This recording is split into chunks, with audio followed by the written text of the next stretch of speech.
ओम शांति। आज के तारीख हलो 10 जून 2024। प्रातः मुरली ओम शांति बाप दादा मधुबन। आजकेर मुरलीते बाबा बोलेছেন मिष्टि बाच्चारा लक्ष्यके सर्वदा सामने राखो ताहले दैवी गुणेर विकास होते थाकबे। लक्ष्यके सर्वदा सामने राखो ताहले दैवी गुणेर विकास होते थाकबे। তোমাদের এখন নিজের প্রতি খেয়াল রাখতে হবে, আসুরি গুণগুলিকে দূর করে দিয়ে দৈবী গুণ ধারণ করতে হবে। আসুরি গুণগুলিকে দূর করে দিয়ে দৈবী গুণ ধারণ করতে হবে।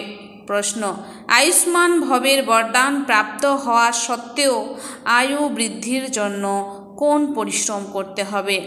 আয়ুষ্মান ভবের বরদান প্রাপ্ত হওয়া সত্ত্বেও আয়ু বৃদ্ধির জন্য কোন পরিশ্রম করতে হবে? উত্তর, আয়ু বৃদ্ধির জন্য তমপ্রধান থেকে শতপ্রধান হওয়ার পরিশ্রম করো। আয়ু বৃদ্ধির জন্য তমপ্রধান থেকে শতপ্রধান হওয়ার পরিশ্রম করো। বাবাকে যত স্মরণ করবে ততই শতপ্রধান হবে আর আয়ু বৃদ্ধি হবে। তখন মৃত্যু ভয় দূর হয়ে যাবে। স্মরণের দ্বারা দুঃখ দূর হয়ে যাবে। তোমরা ফুলে পরিণত হবে। স্মরণেই রয়েছে গুপ্তরূপে উপার্জন করার উপায়। স্মরণের দ্বারা পাপ নষ্ট হবে। আত্মা হালকা হয়ে যায়, ফলে আয়ু বৃদ্ধি পায়। আত্মা হালকা হয়ে যায়, ফলে আয়ু বৃদ্ধি পায়। ওম শান্তি। মিষ্টি মিষ্টি আত্মিক বাচ্চাদেরকে বাবা বোঝাচ্ছেন, পড়াও করাচ্ছেন। কি বোঝাচ্ছেন? মিষ্টি বাচ্চারা, তোমাদের প্রথমত বড় আয়ু চাই, কারণ তোমাদের আয়ু অনেক বেশি ছিল। 150 বছরের আয়ু ছিল। বড় আয়ু কিভাবে প্রাপ্ত হয়? তমপ্রধান থেকে শতপ্রধান হলে। যখন তোমরা শতপ্রধান ছিলে তখন তোমাদের আয়ু অনেক বেশি ছিল। এখন তোমরা উপরে উঠছ। তোমরা জানো যে আমরা তমপ্রধান হয়েছিলাম, তাই আমাদের আয়ু কমে গিয়েছিল। স্বাস্থ্য খারাপ ছিল, একেবারে রোগী হয়ে গিয়েছিলাম। এই জীবন হলো পুরানো, নতুন জীবনের সঙ্গে তুলনা করা হয়। এখন তোমরা জানো বাবা আমাদের আয়ু বৃদ্ধি করার যুক্তি বলে দিচ্ছেন। মিষ্টি মিষ্টি বাচ্চারা আমাকে স্মরণ করবে, তাহলে তোমরা যেমন শতপ্রধান ছিলে, দীর্ঘ আয়ুর অধিকারী ছিলে, সুস্থ শরীরধারী ছিলে, আবার তেমন হয়ে যাবে। আয়ু কম হলে মৃত্যুর ভয় থাকে। তোমার তো গ্যারেন্টি পেয়েছ যে সত্যযুগে কখনো হঠাৎ মৃত্যু হবে না। বাবাকে স্মরণ করতে থাকলে আয়ু বৃদ্ধি পাবে এবং সব দুঃখ দূর হয়ে যাবে। কোনো রকমের দুঃখ থাকবে না। আর কি চাই তোমাদের? তোমরা বলো উঁচু পদও চাই। তোমরা জানতে না এমন পদও প্রাপ্ত হয়। এখন বাবা যুক্তি বলে দিচ্ছেন, এমন করো। মুখ্য উদ্দেশ্যটি সামনে আছে। তোমরা এরকম পদ প্রাপ্ত করতে পারো। এখানে দেবী গুণ ধারণ করতে হবে। নিজেকে জিজ্ঞাসা করতে হবে, আমাদের মধ্যে কোনো অবগুণ নেই তো? অবগুণও অনেক রকমের হয়। ধূমপান করা, ছিছি আহার গ্রহণ করা, এসবই হলো অবগুণ। সবচেয়ে বড় অবগুণ হলো বিকারের, যাকে ব্যাড ক্যারেক্টার বলা হয়। বাবা বলেন, তোমরা পতিত হয়ে গেছো, এখন তোমাদের পবিত্র হওয়ার যুক্তি বলে দিচ্ছেন। এই বিকার অবগুণ সব ত্যাগ করতে হবে, কখনো পতিত হবে না। এই জন্মে যারা নিজেকে শুধরে নেবে তো সেই সংশোধন 21 জন্ম চলবে। সবচেয়ে জরুরি কথা হলো ভাইসলেস মানে পবিত্র হওয়া। সবচেয়ে জরুরি কথা হলো ভাইসলেস মানে পবিত্র হওয়া। জন্ম জন্মান্তরের বোঝা যা মাথায় রয়েছে সেসব যোগ বলের দ্বারাই নামবে। বাচ্চারা জানে আমরা জন্ম জন্মান্তর পতিত হয়েছি। এখন বাবার কাছে আমরা প্রতিজ্ঞা করি যে আর কখনো পতিত হব না। বাবা বলেন, যদি পতিত হও তাহলে 100 গুণ দণ্ড ভোগ করতে হবে। তার ফলে পথ ভ্রষ্ট হয়ে যাবে, কারণ নিন্দা করিয়েছ মানে ওই দিকে বিশেষ মানুষের দিকে চলে গেছ। এমন অনেকেই চলে যায়, অর্থাৎ পরাজয় স্বীকার করে। আগে এইসব তোমরা জানতে না। এই বিকারী কর্ম তোমাদের করা উচিত নয়। কিছু বাচ্চা ভালো থাকে, যারা বলে আমরা ব্রহ্মচর্য পালন করব। সন্ন্যাসীদের দেখে ভাবে পবিত্রতা ভালো জিনিস। পবিত্র ও অপবিত্র দুনিয়ায় অপবিত্র সংখ্যায় অনেক। শৌচাগার যাওয়াও হলো অপবিত্র হওয়া, তাই সাথে সাথে স্নান করা উচিত। অপবিত্রতা অনেক রকমের হয়।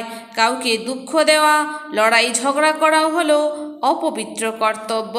বাবা বলেন, জন্ম জন্মান্তর তো তোমরা পাপ করেছ, সেসব অভ্যাস এখন ত্যাগ করতে হবে। এখন তোমাদের প্রকৃত সত্য মহান আত্মায় পরিণত হতে হবে। সত্য মহান আত্মা তো হলেন লক্ষ্মীনারায়ণ, অন্য কেউ এখানে হতে পারে না। কারণ সবাই হলো তমপ্রধান। খুব গ্লানি করে, তাই না? তারা জানে না আমরা কি করছি। এক হয় গুপ্ত পাপ, আরেক হয় প্রত্যক্ষ পাপ। এইটি হলোই তমপ্রধান দুনিয়া। বাচ্চারা জানে বাবা আমাদের এখন বোধ যুক্ত করেছেন, তাই সবাই তাকেই স্মরণ করে। সবচেয়ে শ্রেষ্ঠ বোধগম্য জ্ঞান তোমরা প্রাপ্ত করো, সেটা হলো পবিত্র হতে হবে, তার সঙ্গে গুণও চাই। দেবতাদের সামনে গিয়ে তোমরা যে মহিমা গায়ন করেছ, এখন তোমাদের সেই রূপ হতে হবে। বাবা বোঝান, মিষ্টি বাচ্চারা, তোমরা কত মিষ্টি মিষ্টি সুন্দর সুন্দর ফুল ছিলে, তারপর কাটাই পরিণত হয়েছ। এখন বাবাকে স্মরণ করো, তাহলে স্মরণের দ্বারা তোমাদের আয়ু বৃদ্ধি পাবে, পাপও বিনষ্ট হবে, মাথার উপরের বোঝা হালকা হবে। নিজের খেয়াল রাখতে হবে আমাদের মধ্যে কি কি অবগুণ আছে, সেসব দূর করতে হবে। যেমন নারদের দৃষ্টান্ত দেওয়া হয়, তাকে বলা হয় তুমি কি উপযুক্ত হয়েছ? সে দেখে বলল, ঠিকই, আমি তো উপযুক্ত নই। বাবা তোমাদের শ্রেষ্ঠ করেন, তোমরা বাবার সন্তান, তাই না? যেমন কারো বাবা যদি মহারাজা হয়, তখন বলা হবে আমার বাবা হলেন মহারাজা। বাবা সুখ প্রদান করেন। যারা খুব সুন্দর স্বভাবের মহারাজা, তারা কখনো ক্রোধ করে না। এখন তো ধীরে ধীরে সকল আত্মার কোয়ালিটি কম হয়ে গেছে, সব অবগুণ প্রবেশ করেছে, আত্মার কলা নেমে গেছে, তম হয়ে গেছে। তমপ্রধান অবস্থাও এখন চরমে এসে পৌঁছেছে। কত দুঃখী হয়েছে সবাই, তোমাদের কত কিছু সহ্য করতে হয়। এখন অবিনাশী সার্জনের দ্বারা তোমাদের চিকিৎসা চলছে। বাবা বলেন, এই 5 বিকার তোমাদের ক্ষণে ক্ষণে অস্থির করবে। তোমরা যত পুরুষার্থ করবে বাবাকে স্মরণ করার মায়া ততই তোমাদের নিচে নামাবার চেষ্টা করে। তোমাদের অবস্থা এমন মজবুত হওয়া দরকার, যাতে মায়ার ঝড় তোমাদের স্পর্শ করতে না পারে। রাবণ কোনো বস্তু নয় বা কোনো মানুষ নয়, 5 বিকাররূপী রাবণকেই মায়া বলা হয়। অসুর রাবণ সম্প্রদায় তোমাদের চেনে না যে তোমরা কে। এই বিকেরা কি বোঝায়, রিয়ালিটিতে কেউ তা জানে না। এদের বিকে কেন বলা হয়? ব্রহ্মা কার সন্তান? এখন তোমরা বাচ্চারা জানো, আমাদের ঘরে পরমধাম মানে ফিরে যেতে হবে। বাচ্চারা বাবা বসে তোমাদের শিক্ষা প্রদান করেন। আয়ুষ্মান ভব, ধনবান ভব। বাবা তোমাদের সকল মনস্কামনা পূর্ণ করেন, বরদান দেন। কিন্তু শুধু বরদান দিয়ে কোনো কাজ হবে না, পরিশ্রম করতে হবে, প্রত্যেকটি কথা বুঝতে হবে, নিজেকে রাজ তিলক প্রাপ্তির অধিকারী করতে হবে। বাবা অধিকারী করেন তোমাদের, অর্থাৎ বাচ্চাদের শিক্ষা দেন, এমন করো। প্রথম শিক্ষা দেন মামেকম স্মরণ করো। মানুষ স্মরণ করে না, তারা জানে না, তাই তাদের স্মরণও ভুল হয়ে যায়। তারা বলে ঈশ্বর হলেন সর্বব্যাপী, তাহলে শিব বাবাকে স্মরণ কিভাবে করবে? শিবের মন্দিরে গিয়ে পূজা করে। তোমরা জিজ্ঞাসা করো তার অকুপেশন সম্বন্ধে বলো, তখন তারা বলবে ভগবান হলেন সর্বব্যাপী। পূজা করে তার কাছে কৃপা প্রার্থনা করে। এরকম প্রার্থনার সময় কেউ যদি জিজ্ঞাসা করে পরমাত্মা কোথায়, তখন তারা বলে সর্বব্যাপী। তাহলে চিত্রের সামনে তারা কি করে? আর চিত্র সামনে না থাকলে তাদের কায়া অর্থাৎ সকল গুণ নষ্ট হয়ে যায়। ভক্তি মার্গে মানুষ কত ভুল করে, তবুও ভক্তির প্রতি কতখানি ভালোবাসা আছে তাদের। বাবা বলছেন যে কৃষ্ণের জন্য কত নির্জলা ব্রত ইত্যাদি করে। এখানে তোমরা ঈশ্বরীয় পাঠ পড়ছো, আর ওদিকে ভক্তরা কত কি করছে সেসব দেখে তোমরা এখন হাসো। ড্রামা অনুযায়ী ভক্তি করতে করতে মানুষ নিচে নেমে এসেছে, উপরে তো কেউ চড়তে পারবে না। এখন এ হলো পুরুষোত্তম সঙ্গম যুগ, যার কথা কারো জানা নেই। এখন তোমরা পুরুষোত্তম হওয়ার জন্য পুরুষার্থ করছো। টিচার স্টুডেন্টদের সার্ভেন্ট হয়, তাই না? স্টুডেন্টদের সার্ভিস করে, গভর্নমেন্ট সার্ভেন্ট রয়েছে। বাবাও বলেন সেবা করি, তোমাদের পড়াই। ও সকল আত্মাদের পিতা তিনি, টিচারও তিনি। সৃষ্টির আদি মধ্য অন্তের জ্ঞানও প্রদান করেন। এই জ্ঞান অন্য কোনো মানুষের থাকে না, কেউ শেখাতেও পারে না। তোমরা পুরুষার্থ করো এই জন্য যাতে এমন স্বরূপ ধারণ হয়। দুনিয়ায় মানুষের বুদ্ধি কতখানি তমপ্রধান, খুব ভয়ঙ্কর এই দুনিয়া। মানুষের যা করা উচিত নয় তারা সেই কাজ করে, কত খুন ডাকাতি ইত্যাদি করে। কি করে না? 100% তমপ্রধান। এখন তোমরা আবার 100% শতপ্রধান হচ্ছ। তার জন্যে যুক্তি বলা হয়েছে স্মরণের যাত্রা। স্মরণের দ্বারাই বিকর্ম বিনাশ হবে, বাবার সঙ্গে মিলিত হবে। ভগবান পিতা কিভাবে আসেন এই কথাও তোমরা এখন বুঝেছ। এই রথে ব্রহ্মার দেহে এসেছেন, ব্রহ্মার মুখ দিয়ে জ্ঞান প্রদান করেন, যে জ্ঞান তোমরা ধারণ করে অন্যদের শোনাও। ইচ্ছে হয় বাবার থেকে ডাইরেক্ট শুনি, বাবার পরিবারে যাই। এখানে বাবাও আছেন, মাও আছেন, বাচ্চারাও আছে। সম্পূর্ণ দুনিয়াটাই হলো আসুরিক দুনিয়া। তাই যখন আসুরীয় পরিবারে থেকে তোমরা অশান্ত হয়ে যাও, তখন ব্যবসা ইত্যাদি ত্যাগ করে বাবার কাছে রিফ্রেশ হতে আসো। এখানে ব্রাহ্মণরাই থাকে, অতএব এই পরিবারে এসে বসো। সংসারে ফিরলে এমন পরিবার পাবে না, সেখানে তো সবাই হয় দেহধারী। সেই ঝঞ্ঝাট বাবা বলছেন যে সেই ঝঞ্ঝাট থেকে মুক্ত হয়ে তোমরা এখানে আসো। এখন বাবা বলেন দেহের সব সম্বন্ধ ত্যাগ করো, সুরভিত ফুলে পরিণত হবে। ফুলে সুগন্ধ থাকে, সুগন্ধি ফুল তুলে আঘ্রাণ নেয়, ধুতরা ফুল তুলবে না কেউ। অতএব সুগন্ধি ফুলে পরিণত হওয়ার জন্য পুরুষার্থ করতে হবে। তাই বাবাও ফুল নিয়ে আসেন, এমন হতে হবে। ঘর গৃহস্থে থেকে একমাত্র বাবাকে স্মরণ করতে হবে। তোমরা জানো এই দেহের আত্মীয় পরিজন সবাই শেষ হয়ে যাবে।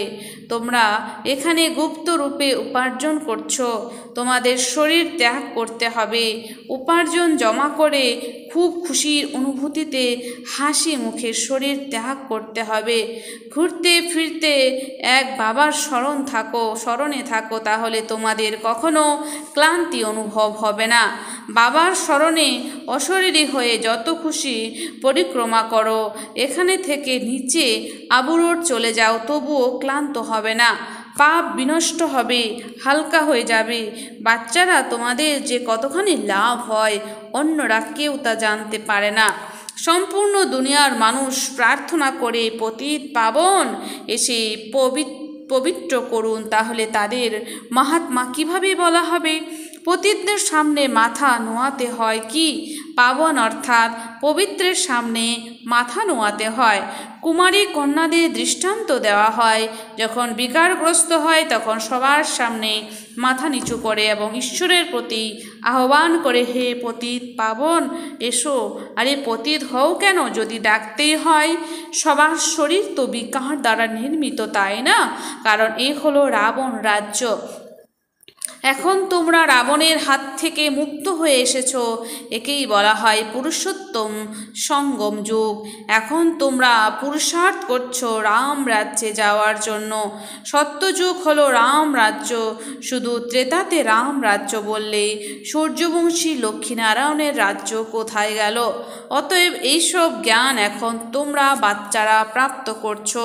নতুন আত্মারা আসে যাদের তোমরা জ্ঞান প্রদান করো। যোগ্য যোগ্যতা প্রদান করো। কেউ কেউ এমন কুসঙ্গ পেয়ে যোগ্যতা হারিয়ে অযোগ্য হয়ে যায়।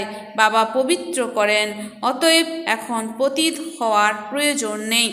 যখন বাবা এসেছেন পবিত্র করতে, মায়া এমন প্রবল যে পতিত বানিয়ে দেয়, পরাজিত করে। তখন বলে বাবা রক্ষা করুন। বা যুদ্ধের ময়দানে অসংখ্য মারা যায়, তখন রক্ষা করা হয় কি? এই মায়ার গুলি বন্দুকের গুলির চেয়েও কঠোর। কাম বিকারের বশ অর্থাৎ নিচে পতন হওয়া। সত্যযুগে সবাই পবিত্র গৃহস্থ ধর্মের হয়, যাদের দেবতা বলা হয়। এখন তোমরা জানো বাবা কিভাবে আসেন, কোথায় থাকেন, কিভাবে সে রাজযোগের শিক্ষা প্রদান করেন। দেখানো হয় অর্জুনের রথে বসে জ্ঞান দিয়েছিলেন। তাহলে ওনাকে সর্বব্যাপী কেন বলা হয়েছে? বাবা স্বর্গের স্থাপনা করেন, সবাই তাকেই ভুলে গেছে। এখন তিনি নিজের পরিচয় নিজেই দিচ্ছেন। আচ্ছা, মিষ্টি মিষ্টি হারানিধি বাচ্চাদের প্রতি মাতা পিতা বাপ দাদার স্মরণে স্নেহ সুমন আর সুপ্রভাত। আত্মাদের পিতা তার আত্মারূপী বাচ্চাদেরকে জানাচ্ছেন নমস্কার। আমরা সমস্ত আত্মারূপী বাচ্চারা জানাই মাতা পিতা বাপ দাদাকে স্নেহ সুমন আর নমস্কার। ধারণার জন্যে মুখ্য সার। 1 নাম্বার, মহান আত্মা হওয়ার জন্য অপবিত্রতা জনিত যেসব কু অভ্যাসগুলি রয়েছে সেসব ত্যাগ করতে হবে। তো বলছেন যে মহান আত্মা হওয়ার জন্য অপবিত্রতা জনিত যেসব কু অভ্যাসগুলি রয়েছে সেসব ত্যাগ করতে হবে। দুঃখ দেওয়া, লড়াই ঝগড়া করা, এই সব হলো অপবিত্র কর্তব্য। দুঃখ দেওয়া, লড়াই ঝগড়া করা, এই সব হলো অপবিত্র কর্তব্য, যা তোমরা আর করবে না। নিজেকে রাজ তিলক প্রাপ্তির অধিকারী করতে হবে। নিজেকে রাজ তিলক প্রাপ্তির অধিকারী করতে হবে। 2, বুদ্ধিকে সকল প্রকারের ঝঞ্ঝাট থেকে মুক্ত করে দেহধারীর সঙ্গ থেকে দূরে সরিয়ে সুরভিত ফুলে পরিণত হতে হবে। বুদ্ধিকে সকল প্রকারের ঝঞ্ঝাট থেকে মুক্ত করে দেহধারীদের সঙ্গ থেকে দূরে সরিয়ে সুরভিত ফুলে পরিণত হতে হবে। গুপ্তরূপে নিজ উপার্জন জমা করার জন্য চলতে ফিরতে অশরীরী হওয়ার অভ্যাস করতে হবে। বরদান, নিজের শুভ চিন্তনের শক্তির দ্বারা আত্মাদেরকে চিন্তা মুক্তকারী শুভ চিন্তক মনি ভব। নিজের শুভ চিন্তনের শক্তির দ্বারা আত্মাদেরকে চিন্তা মুক্তকারী শুভ চিন্তক মনি ভব। আজ বিশ্বে সকল আত্মারাই চিন্তামণি হয়ে গেছে। আজ বিশ্বে সকল আত্মারাই চিন্তামণি হয়ে গেছে। এই চিন্তামণিদেরকে তোমরা শুভ চিন্তক মণিরা নিজেদের শুভ চিন্তনের শক্তির দ্বারা পরিবর্তন করতে পারো। যেরকম সূর্যের কিরণ দূর দূরান্তের অন্ধকারকে সমাপ্ত করতে পারে, বা বলছেন যে যেরকম সূর্যের কিরণ দূর দূরান্তের অন্ধকারকে সমাপ্ত করতে পারে, সেরকমই তোমাদের অর্থাৎ শুভচিন্তক মণিদের শুভ সংকল্পরূপী ঝলক বা কিরণ বিশ্বের চারিদিকে ছড়িয়ে পড়ছে। এজন্য তারা মনে করছে যে কোনো স্পিরিচুয়াল লাইট গুপ্তরূপে নিজের কাজ করছে। এ টাচিং এখন শুরু হয়েছে। অবশেষে খুঁজতে খুঁজতে সঠিক স্থানে তারা পৌঁছে যাবে। স্লোগান, বাপদাদা ডাইরেকশন ক্লিয়ারভাবে ক্যাচ করার জন্য মন বুদ্ধির লাইন ক্লিয়ার রাখো। বাপদাদা ডাইরেকশন ক্লিয়ার ক্যাচ করার জন্য মন বুদ্ধির লাইন ক্লিয়ার রাখো। আচ্ছা, ওম শান্তি। ধন্যবাদ বাবা আজকের এই সুন্দর মিষ্টি মুরলির জন্য।